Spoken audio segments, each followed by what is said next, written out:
Zimbabwes on väga vähe psühhiaatreid, seega ahastus sünnitas uue projekti nimega vanaemad psühhiaatrite asemel. Vanaemad külades ja linnades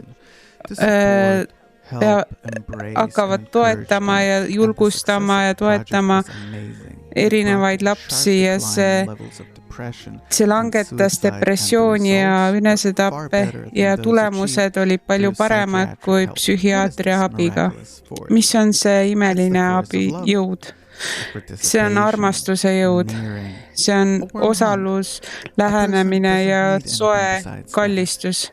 Inimene ei vaja midagi muud peale selle. Seal sisaldub ülemine jõud ja pole midagi kõrgemat.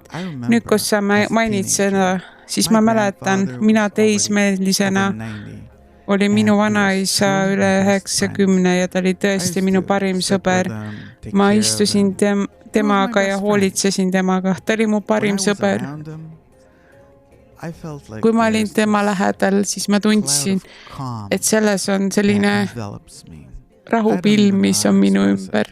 Ma ei oska seda isegi väljendada, aga mis puudutab vanemaid inimesi, kes ümbritsevad siin sellise enesekindlusega. Esiteks nende elutarkus ja armastus noorema põlvkonna vastu. Kõik see armastus, mille ta saab, see asetab neid õigeti kõrgema jõu suhtes ja siis ta hakkab saama läbi oma vanaisa lähenemise ja suhtumise kõrgemat valgust ülevalt, loojalt ja üldisest loodusest.